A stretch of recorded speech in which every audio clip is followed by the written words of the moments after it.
if you're talking about just getting back to the breath, that's something you can do at any time and anywhere, isn't it? Yeah, it's happening right now. If you're listening to this, wherever you are, hopefully you're breathing.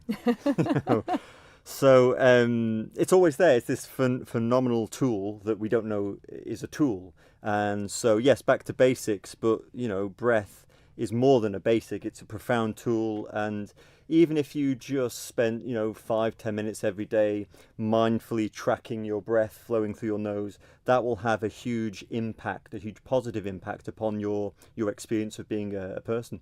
And I'm assuming it's also something that could be quite calming for you. So maybe if you're at a heightened level of anxiety or, maybe you're anxious about something, perhaps you're a TT racer and you're about to go out on the track and you're a little bit nervous about it, you might want to just sit and do a little bit of breathing. And I am sure that if they're not doing something specific like mindfulness, that they're doing their own version of getting calm, whatever that is, whatever ritual, whatever takes them to that still mind place before you get on the bike. I know racing car drivers do the same thing, and you go into the same state.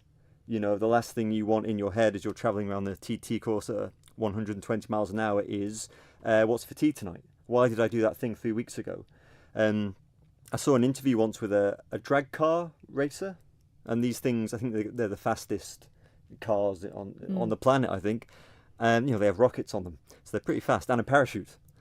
And they asked the driver, what do you think about in those 10 seconds when you're driving at 500 miles an hour? And he said, if I think, boom, car's gone. Wow. So that is a heightened state of mindfulness. You are fully in flow.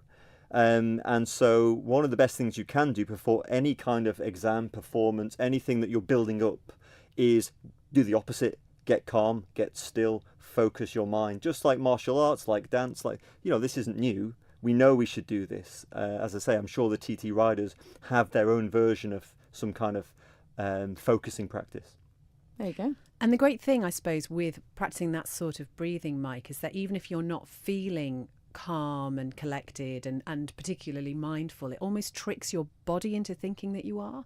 Tricks exactly. It's it's a way of shifting what's going on in your body, and you can be angry, you can be sad, you can be sleepy, you can be hyper, but your breath is just breath. It's just breath. It's just doing its thing. So once you tune into that, you're shifting gear and you can drop down into a much more calm and still relaxed state of mind, where you can flow rather than get stuck. Mm-hmm. And you mentioned that sleepy. This is something as well we were talking about just before we did the podcast before. You were saying that obviously we've got Bushy's village down there. There's lots of music going on, and I'm on Derby Square, so I sometimes hear it as well. And apparently we were quite loud on Monday, and you could hear us in Onken playing on the stage. But that notion as well of at times like this, perhaps distractions that are keeping you awake. Mindfulness is a really good thing to calm you down before you sleep as well, isn't it?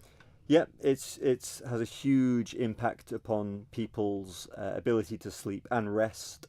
If we're busy all day and we're on our technology all day and then we climb into bed and we think we're going to go to sleep, we're wrong, because we've been ramping and hyping up the mind all day.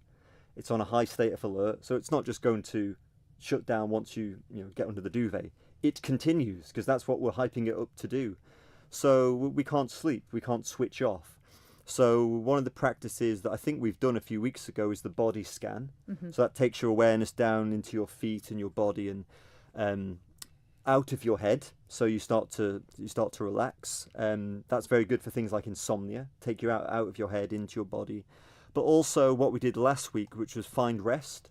So, I've got young kids. So this morning I was up at 6 with them, went to bed about 10:30. I meditate, in inverted commas, for about 15-20 minutes every night in bed, dropping into stillness and calm to the degree where I'm basically asleep but awake. So I'm totally still, my mind is blank, but I'm alert to that. But I'm also finding moments in the day, 2 minutes, 5 minutes, just to stop. Where's my breath? Where's the stillness? Where's the rest? So I'm getting these little hits of total rest throughout the day, so it doesn't all build up to bedtime. It's not putting the pressure on. And could you, in that state, tune out or zone out if there are those noise distractions around you as well? Would it be a way to somehow ignore them? Yeah, so you could either zone out, so you could just focus entirely on your breath, and everything else would kind of fall into the background, or you could tune into the distraction. So you turn the distraction into your object of focus, and thereby you don't mind anymore. So if I'm listening to Masquinada, which you were singing, sorry, if I totally kind of tune into that as my object of focus, suddenly it stops being something bothering me, and I can kind of just, find the calm, just listening and tuning into that sound.